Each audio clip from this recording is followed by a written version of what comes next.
Hello everyone.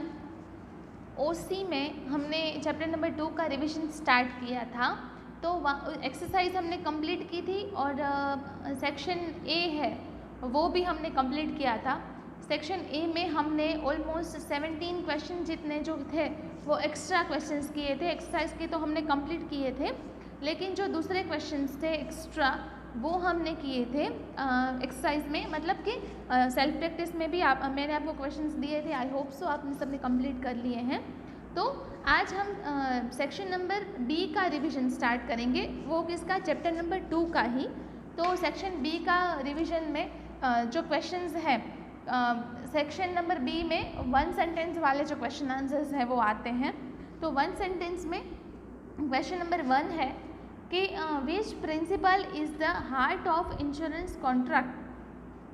कौन सा contract ऐसा है कि जो हार्ट है, कौन सा ऐसा प्रिंसिपल है जो हार्ट ऑफ इंश्योरेंस कॉन्ट्रैक्ट है। तो the principle of indemnity is the heart of insurance contract. Principle of indemnity जो है वो हार्ट ऑफ इंश्योरेंस है। Question number 2 is how many main types of insurance are there which. तो answer कितने main insurance के types है, main types and कौन कौन से। So there are main 2 types of insurance. First one is whole life insurance and second one is endowment insurance. Whole life insurance and endowment insurance. So there are 2 types of insurance. Question number 3 is when was the life insurance business nationalised. Life insurance business कब nationalise हुआ था। LIC was मतलब life insurance was life insurance corporation business was nationalise through and ordinance on 19 जनवरी 1956। 19 जनवरी 1956 को nationalised हुआ था। ये date आपको याद रखनी है, 19 जनवरी 1956। Question number 4 is when was the Insurance Regulatory and Development Authority established? Insurance Authority and Development Authority कब establish हुआ था। तो Insurance Regulatory and Development मतलब IRDA was established in 1999।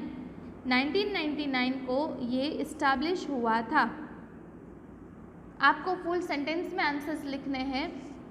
Question number 5 is for what duration can national saving certificate can be purchased।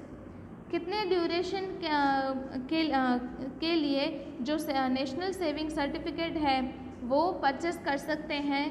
तो for 5 और 10 years national saving certificate is to be purchased.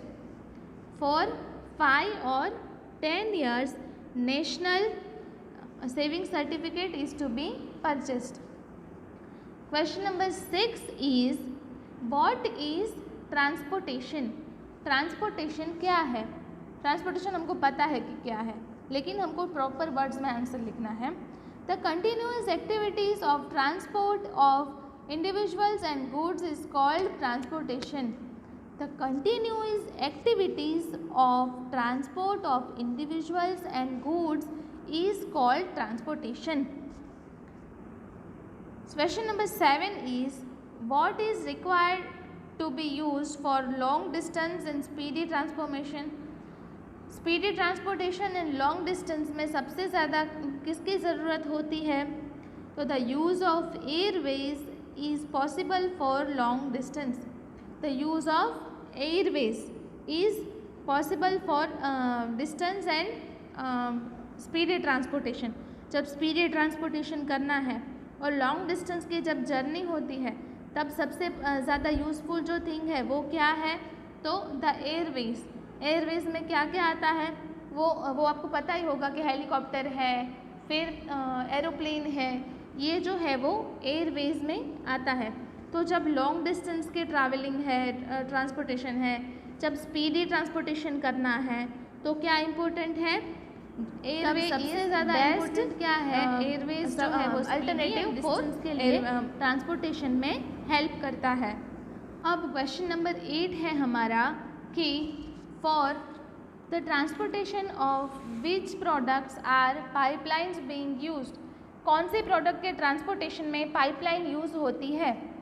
तो products like liquid और gas pipelines are being used for products like liquid है, gas है, तो ये सारे products जब है होती है तब ट्रांसपोर्टेशन के लिए पाइपलाइन की ज़रूरत पड़ती है। पाइपलाइन इसमें सबसे ज़्यादा यूज़ होता है। Question number 9 is state the types of goods transportation insurance. State the types of goods transportation है, यहाँ पे गुड्स ट्रांसपोर्टेशन इंश्योरेंस है, तो इसके कितने टाइप्स हैं? तो there are 3 types of goods transportation insurance. Type number 1 is marine insurance, type number 2 air insurance, type number 3 rail and road insurance.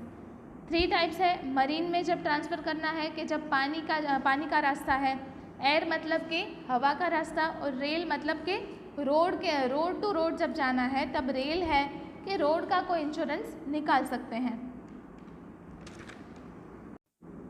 Question number 10 is give full form of MIS। MIS का full form क्या है?